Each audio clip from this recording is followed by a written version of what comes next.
There we go. My apologies. We have a time now where any member of the public who wants to make comment on any item that's on the agenda may come forward and do so at this time. No movement in the gallery. We will move on. We have a presentation on major projects update. CAO Pucci.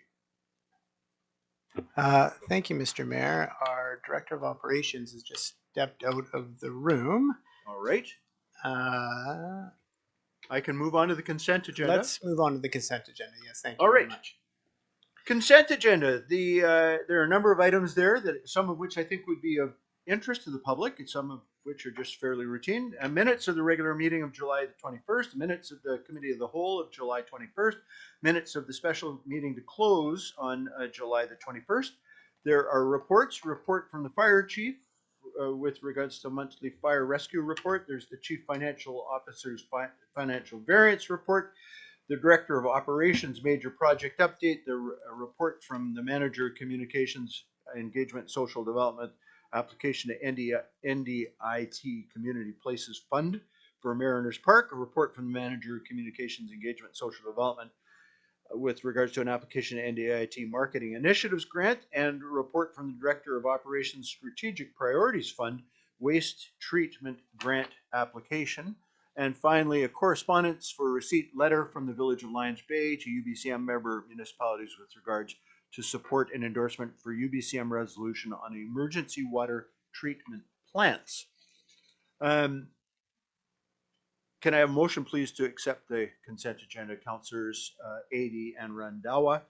I would highlight that the financial variance report says that everything's on track, and you can sort of read through the others yourself. Any questions or comments? Councillor Adey. I just had a question about the major projects update. One of the items has been one of considerable interest to a group of people for now several years, and that's the Eidesvik Park.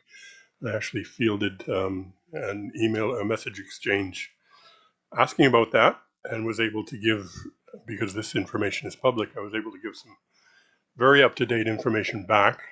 The question that it raises in my mind, and I know it was shared by the person I was corresponding with, was where are we with respect to the target to get the thing done? Because it's been on the burner now for at least 5 years, I think.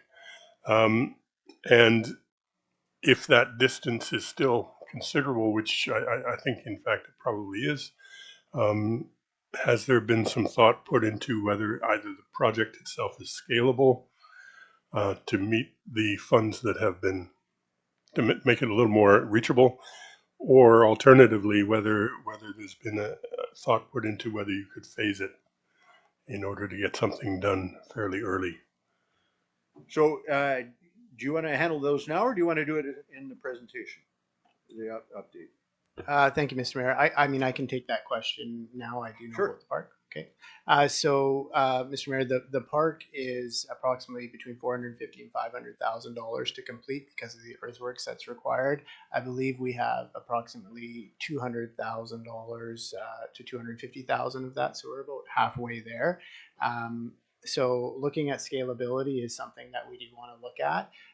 The house that's up there will be taken down this year as part of starting that, and we would like to look at doing some ground condition earthworks as part of starting with the money that we have, and then working on more grants associated with the park and with the assets to go in there. So we are about halfway with the money confirmed. Councillor Cunningham. On that particular project, could we not use some of the RBA funds to make up the difference? Because it's definitely something that would be qualifying for that. I believe it would. The RBA funds have been directed elsewhere, so you'd have to be pulling them from something to get them to something. But that could be a discussion on another evening. Yeah. All right. Any other thing you want to draw particular attention to on the consent agenda? All in favor? Any opposed? It is carried. All right, we'll now move into the presentation. Director Schmidt.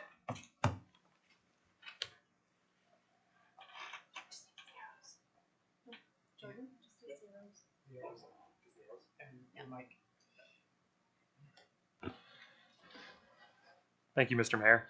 So this goes along with the major project update, but I wanted to go into a little bit more detail about the big project and where we're at and where we're going. So we're going to go into an overview of where we've spent so far, what we're looking at in the future, and how the budget's looking and how it's impacted residents. So 2.5 kilometers of the identified priority is already complete. So that's about 10% of the 26 kilometers of the total we're going to look at doing. So that represents about 45 million spent committed of the 193 million. So about 23, 25% is where we're looking at right now. So that's not all work that's done. That's what we've committed to doing with contractors, design, and what we're trying to do right now. So that includes Bacon, Alfred, Crestview, 7th Ave East, so the 18 to 1900 block, Rushbrook. And then the big piece is Schwatlands there as well, making up about 23 million so far. It's going to probably come in around that 30 to 35 million dollars with all the chamber work that needs to be done. A lot of these areas are from the 2023-2024 failure area. So some of these are emergency replacements that have been worked in, and then some of these are the planned works we've done. So now we're looking at quadrant 1 design early works. So this includes design, geotech, sewer storm assessment, investigations, looking at how it's going to impact our water system as a whole. So a lot of the design work that you don't see in the field is looking at upsizing our water mains, downsizing them. How are they going to play with developments as well? And a lot of this is in anticipation of water treatment in the future. So a lot of these works, they may seem like they're going slow now, but this is anticipation of a lot bigger challenges in the future, that if we slow down now, it'll make it easier in the future for us. So a lot of the underground works on these areas are completed. So I know there's a lot of frustrations about paving, but the majority of the work is actually done already. So all the underground infrastructure, the major works is complete, and we're just waiting on paving. So that's Crestview, Alfred, where most of the work is done, and now we're waiting for our paving contractor to come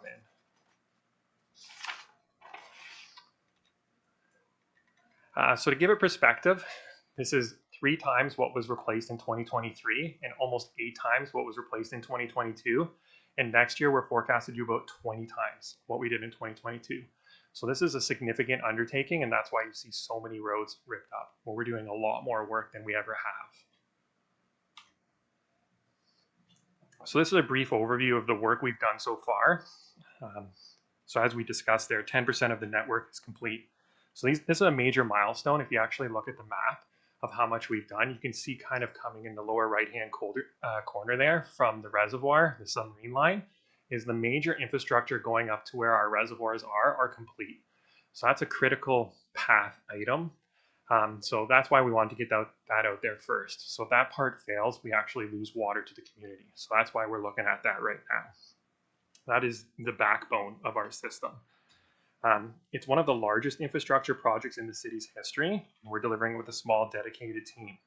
So it's a scale and complexity on this portion alone is more than we've seen on anything else we've done to date, minus maybe the dam. So with this, looking at water treatment, we need to look at our chamber design, how everything interacts to flow the water up to our reservoirs. So we've actually had to slow down a little bit on some of these sections in anticipation of water treatment, just to make sure we get it right and we don't have to go back there. So a little bit of short-term pain is worth the long-term gain on this section particularly. Some of the valving and chambering is specifically to get some of our infrastructure from across the harbor over to this side of town, which makes the long-term operation and maintenance of the system actually easier and better long-term. So it'll be cheaper to maintain, cheaper to run long-term. And with infrastructure that's going to be in the ground for hopefully 60 to 80 years, saving this money now makes sense.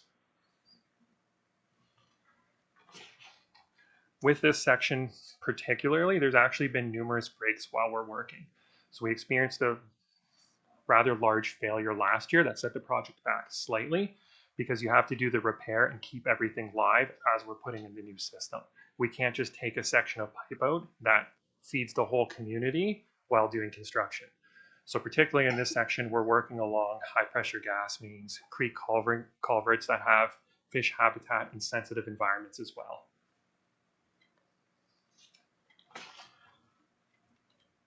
So now looking at kind of the less critical sections, but still important to the community. And this is just a status update. So we're complete on the Appleweight Crestview, and we're waiting on pavement. So we did 750 meters length of total replacement, $3.9 million. Curbing complete, and paving is about to begin on part of it. There was a minor setback where we do have a sewer leak that we're looking to repair before pavement takes place. However, the paving contractor is mobilizing, and we're looking to get that repaired as soon as possible. Bacon Street, so we did about 265 meters in length, $2.53 million, and paving is scheduled to be completed. Takeaways. So the big thing that we've learned here early on the Crestview section, particularly once we got into the residential areas, is enhanced city participation in valving, dealing with the contractor, and reaching out to the public as well. What we've learned with our infrastructure is there hasn't been good record keeping. Some of this infrastructure has been in the ground 60, 80 years. What we think we know is there, we really don't until we start digging. You can do all the above ground work, hydrovacing, locating, and then as soon as you dig down, usually there's something unexpected to found. On some of the projects, we found entire cars buried in the road. Yeah, it keeps it interesting. So we've had setbacks, and we need to enhance our communication to the residents when there is a setback. So often we go to turn the water on and something's not connected quite properly, or there's been something unexpected in one of the chambers, or something lets go even when you're connecting the new water main because we're connecting to old stuff. We need to make sure we're communicating that to the residents, and then there's a follow back. So we've need to make sure once we do restore water that everyone actually does have water in the community, that we're not just assuming that the water is restored because we turn that valve. Maybe there's debris in a line. So that's part of the extending past the notification time. And then we're going to go back and kind of do a survey on how Crestview worked and how it worked for the residents' notification, the big phone number, and the email to make sure it is working. And if we are going to tweak it in for the next corridors. So kind of a lessons learned from there. We've also learned some internal lessons too, that even though we have a small dedicated team that's committed to this project, we need some outside help. We're not the most equipped to do a project of this scale in-house, so we've actually brought in some consultant help and project management to assist in this as well. We have day-to-day emergencies that also happen, so we need to make sure we're equipped to handle everything that happens. So Schwatlands Road, I know this is everyone's kind of looking for this one to be completed, regain that access to the highway and that critical path. So this brings into where there is some delays. This is a complex area. This is the backbone. So it's approximately 1.5 kilometers from kind of where you saw on that map, from the marine landing there all the way to our reservoir. So it's a big chunk. It's by far the largest diameter water main, and it's by far the most complex. We have 4 underground chambers. We have a above ground chamber, flow meters, and there's been delays with our permitting, environmental permitting, permitting in regards to the high pressure gas main there as well. We're working in close proximity, and then just making sure we really get it right with a water master plan. We don't want to come back there. We want to make sure it's done right, and that when we do build this water treatment plant, this system will work with it and function correctly. Project closure on there is going to be between 30 and 35 million, depending on how we look at the paving and how that contract's going to come out. So we don't have that included right now, and that's an unknown. There's also some retaining work we're looking at as well, just to ensure that the road is stable in sections as well. So upcoming work. So Alfred Street has just kicked off. So we took the asphalt off the ground, and we're just about to get into the underground workings. We're just confirming some final valves and chambers to ensure we know how to isolate it and maintain water to the residents. It's approximately 425 meters in length, 5.1 budgeted. And as we say there, we started the milling, so construction has started. 11th Avenue design is complete. There's a recommendation to award tonight. We're looking to do 650 meters, 8.23 meters, and we're looking to get the pipe ordered and start on that. This is a rather complicated section as well, so if everyone's not aware, 11th is one of the other feeder mains for the community. It's also a very unusual pipe. It's a high press concrete pipe. It actually has an unknown diameter that it was ordered from England at the time. So it's going to be an interesting repair to keep that as well running as we're working right beside it. We've experienced some critical failures on that pipe in the past as well. And this is where we're looking to go next. I know it's a little bit small to see, but this map will be available where you can see these are the next planned areas. So we have a rather large RFP out right now for design work for looking for the next future areas to get those started. But this is the high priority map where we're trying to get, and based on those color coordination is where we're trying to get to within those years. As we've discussed though, construction is getting more and more expensive, inflation, tariffs. So this is what we're anticipating today. However, this is going to have to be updated as we go through the project. And it's important to recognize where the money comes from. So I know everyone likes to talk about numbers. So this is just a little slide on where these funds are coming from, who's funding it, and to be thankful for all the funding agencies as well. So 77.2 from the DMAF fund, 65 million from the province, and then 49.8 million from city and approved borrow-in funding. There's also the roundabout. Everyone can see that ongoing. A lot of the water main infrastructure, storm and sewer is being replaced under there from the province. So that's not included in those numbers. That's extra water main and utilities being replaced, not at our cost, which is nice. And this is just a follow-up slide on how the project goes ahead: investigations, installation, pressure testing, commissioning, decommissioning the old water main, ensuring all the new services are connected, and then top coat paving. And then if there is questions, that's the email to reach out to questions and the phone number. So if there's any questions, concerns, you want to reach out, that's how you get a hold of us. That's it. Excellent. Councillor Forster. Thank you, Mr. Mayor. A couple of questions. I heard that there's going to be some delays for Shawotlands. I didn't hear how long those delays are. So what does that mean? That's my first question. Director Schmidt. Yeah, Mr. Mayor. So right now we're actually trying to get a concrete date. So I know there's been some frustrations on the date shifting. So we're waiting on our final design and approval of the chamber work. So right now the big holdup is actually the chambers. So there's two kind of critical path water chambers. One is above ground and more or less looks like a shed. And then there's a large one underground that you can walk in. We're trying to still finalize that design before I can give you an accurate timeline. Go ahead, Councillor Forster. Thank you. My second question, when we're talking about notification and looking at Crestview as sort of an example, I'm wondering, what are we planning to do to give residents notification, and how is that translating into reality? Because I've heard from a few residents that they got a notice on Friday that they needed to not park in their driveway as of Sunday, but then no work was actually happening. So I'm just wondering, where was it they were away, they didn't get the notice? Was it, are we giving 48 hours notice, or are we giving more? Director Schmidt. Yeah, Mr. Mayor, first off, thanks for the question. So this is where the learning curve has been with coordination between our internal comms team and the contractor. So often the contractor is giving us a planned work schedule and then it's just not happening. So now it's kind of holding firm to the contractor schedule. Whereas if you're saying this and we're putting out notice, you need to be doing this and planning better for it. Part of it also is we like to go door to door, do door knockers and notify everyone. And we've been finding we do all these notifications and it just doesn't transpire, and that just can't happen. We need to be accurate on it. And with that, there is the follow-up as well, that if it is changing, so say we did say don't park in your driveway, and then last minute we find out, well, we're not going to get to that this weekend, we need to do the follow-up and go back and be like, hey, actually you can park in your driveway, we're scheduling this for this date instead. We will come back and let you know closer to the date we're doing it. So that's part of the lessons learned. Councillor Adey. Thank you.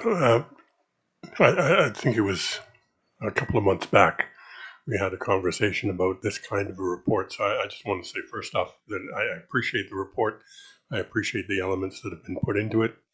It's a massive project, so I, by extension, also appreciate the people who are taking it on, because it's clearly a big deal. I do have a question about the money as you were describing it, and this was one of the reasons why we wanted these kinds of reports done. I heard you say that we've made 10% of the progress. I also heard you say that we've done 25% of the spending. And if I project that forward, as simplistic as that analysis is, one could find reasons to be concerned about it. So I just want to venture a hypothesis, and I hope the answer is yes. If Bacon Street, for example, cost $2.5 million, and Crestview cost 3.5 million, and Shawatlands looks to cost 30. Would it be fair to say that the reason that is 25% spending and 10% progress is that that first piece is significantly more expensive and complex than most of what is to follow? Joining you in hoping for a really good answer, I turn to Director Schmidt. Yeah, Mr. Mayor. So I wish it was better news. So the first section is by far the most complex and going to be the most expensive. However, we're finding cost overruns on our estimates on all sections. So unfortunately, since we originally did this estimate, went for the funding, it's been a few years and everything has actually gone up drastically in price. So that from the labor of installation, bringing in contractors to do this work, even the local contractors, everything is more expensive. And all the piping materials is much more expensive. Simply even trucking up some of the piping and materials is more expensive. Everything has gone up significantly, and that's what we're experiencing. Councillor Adey. So given that, and I appreciate that these things are beyond local control, I would assume then that there are some thoughts being put into what happens as we get towards the end of the existing money in terms of wrapping up what we've done, and also strategically looking forward to how we're going to do the next pieces and how those are going to be funded. Director Schmidt. Yeah, so right now in the big project map that was up there a few slides ago, that's actually a complete rework of the original plan. So we took the original corridor section and we've actually done it by priority scaling. So the idea is we need to get everything that is a priority one done within the existing funding because those are critical path items. But we are looking for other grants funding to complete everything. However, grants are becoming more difficult to get. Funding is more difficult to get. So that's why we're planning all of the future works, design works, and everything within the existing money that we have. Excellent. Councillor Randawa. Thank you, Mr. Mayor. Thank you for your presentation. So in the report we learned like paving be starting end of this month or early next month. So I was wondering like the paving will be happen only that area or all over like other streets too? Sorry. The paving like will be Oh, the paving. yeah only we done on that side where we working now or Yeah. other parts of the town too? Yeah. So what is the paving plan? Director Mr. Mayor, the paving plan is to get basically all the items that aren't paved right now. So if you see a gravel exposed surface, that's the priority area right now. And then we'll go to the other areas that aren't milled, that have a top coat on them right now. So kind of our yearly paving program is the second priority. However, anything with gravel potholes forming, that is the priority for the paving contractor. It is all weather dependent, but I'm hoping we will have paving. You'll see hot mix going on the ground by the end of this week. Great. Councillor Cunningham. I'm gonna look at her. The cost overruns. Now that we know that there's cost overruns on materials and that, are we stockpiling materials today for next month and next year's projects so that we're keeping our costs static? Director Schmidt. Mr. Mayor, so that is actually one of the large considerations we're looking at. So that was part of the shift in the big project plan is why we went out for a larger design RFP recently. So it's posted on BC Bid right now, is to get that design completed so we can look at ordering all the materials in one lump sum. That also saves the added on cost. If we give the design to a contractor, they would order the materials and it would be 15% added on that cost. So that's the idea of going for a 50 million design package. So we know what we need to order. Councillor Cunningham. Okay, when you've got projects like construction going on and it's affected the road in front of the project, like say the apartment block down by the golf course, the school project, the ILWU building, that section there, who pays for the paving on that? Is that part of our paving program, or do the construction that did the company that did the construction or the owners of the construction pay for that paving? Director Schmidt. Mr. Mayor, so those are individual contracts and looking at that. Generally, the servicing to the building is done by the city, so we pay for the paving.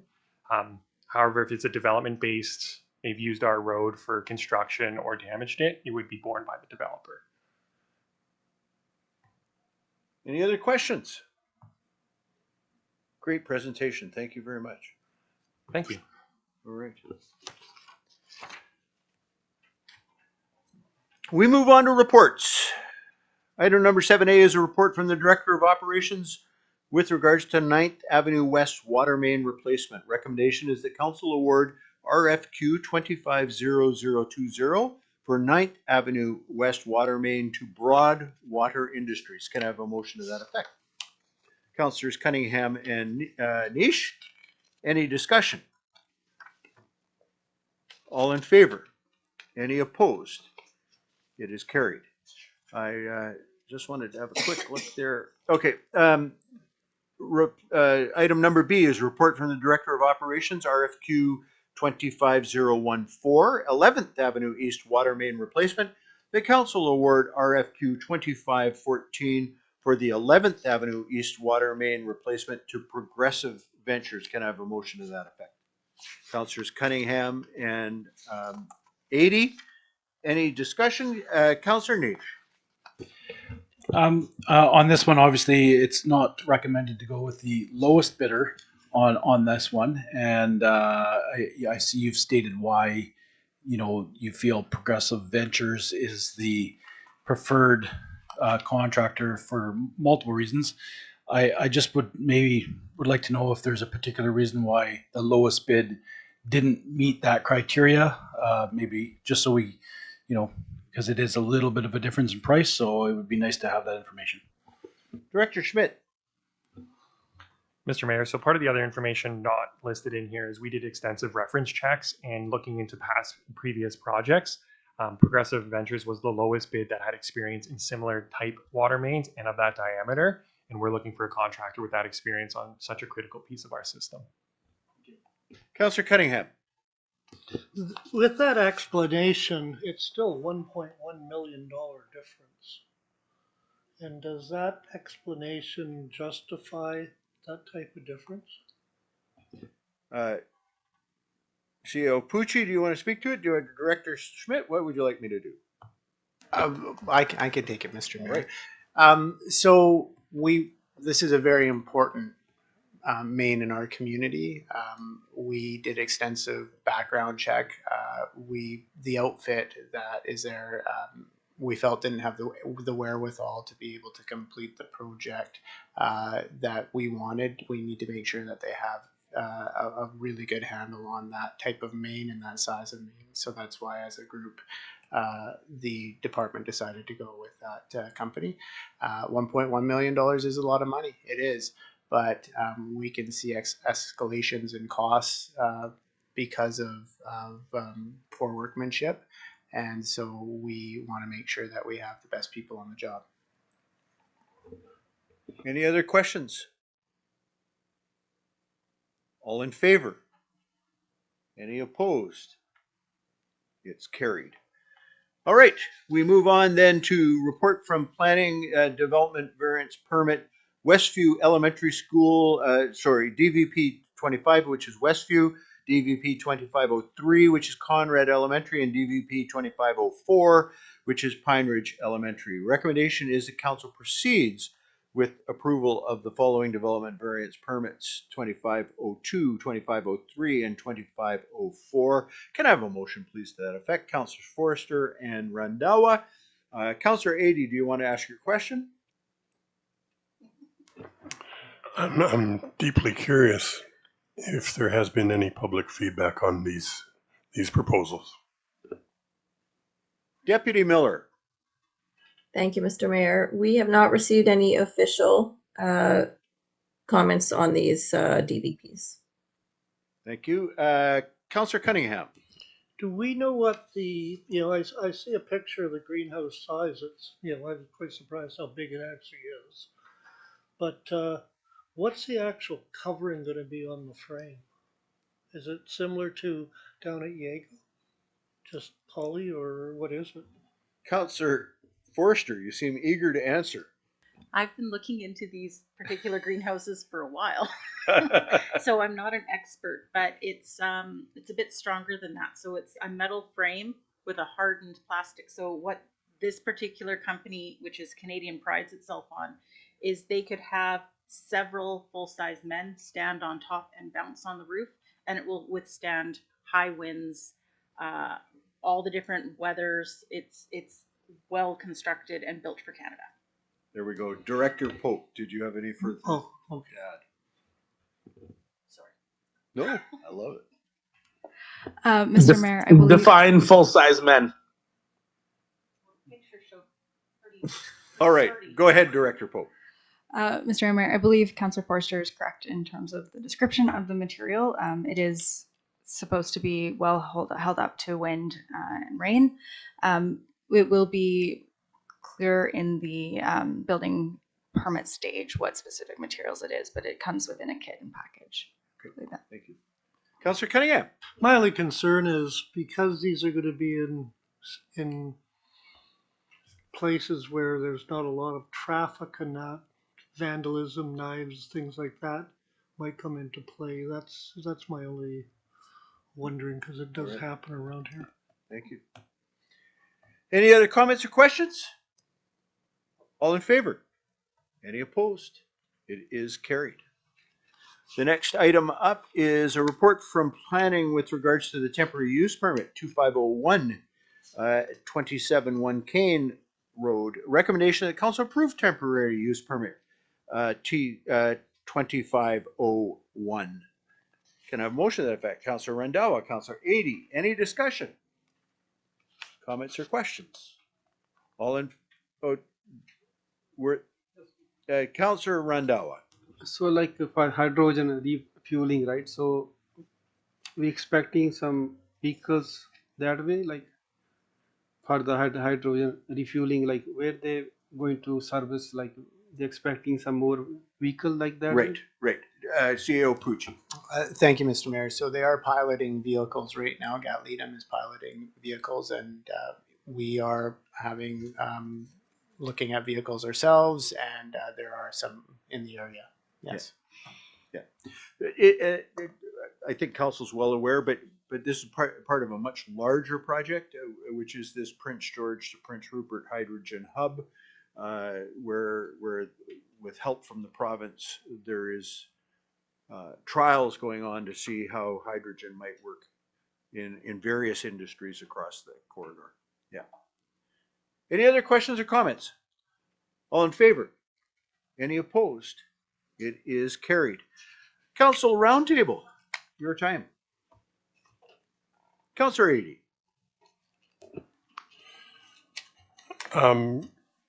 At the last meeting, Councillor Cunningham, I think, asked a question with regard to a bid where we had awarded an out-of-town company. They were the successful bidder over an in-town company. And the question was related to whether the cost implications of making that decision that way had in fact continued to they lived up to the promise. So not necessarily with that specific question in mind, but as a more general observation, it seems to me that it would be a good thing for us to, in the course of our regular meetings, incorporate a place where questions not answered at previous meetings are, and the staff says we're going to go and find the answers, that there would be a place where, as a regular thing, that's where those questions get answered. And I'm just wondering if we could move towards doing that. I don't know if there's an answer to that specific question for us tonight or not. But it would seem to me that there would be some weeks there wouldn't be anything, but sometimes there would be, and I think it would be a really useful thing. And my reasoning is that these are questions that are asked in a public meeting, quite often questions that have been brought to us by the public, and so they should therefore be answered in public. Yeah. No, I think it's a great suggestion, and I see CAO Pucci writing, so There'll be some methodology brought to that. Yeah. Councillor Forster.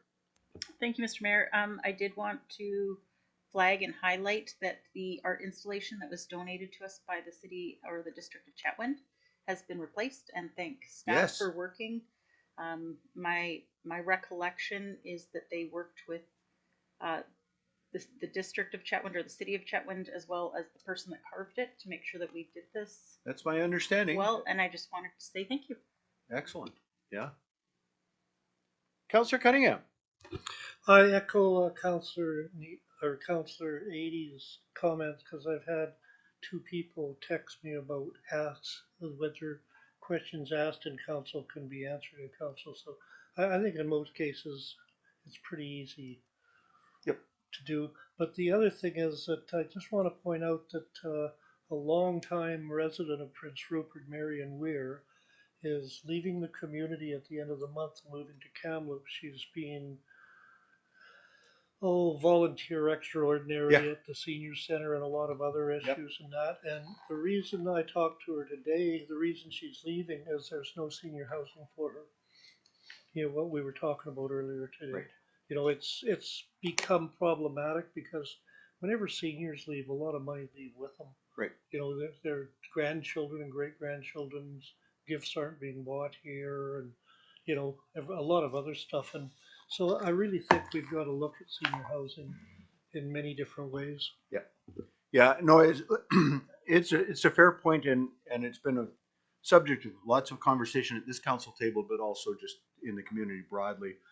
I can tell you that when I have the opportunity to meet with developers, a regular part of the conversation is to talk around the opportunities in senior housing, and of course there's a broad range of requirements in senior housing.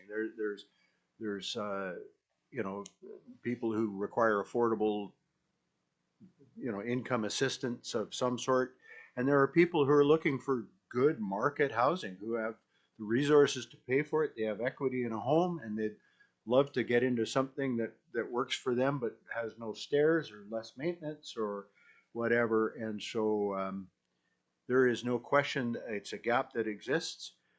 And because the lack of that market housing for them, those seniors to go, seniors are staying in those big houses that they raise families in, which means there's no move up buyer opportunity in the whole real estate market, right? So it is a problem, and we'll continue to work on it with developers as we get a chance.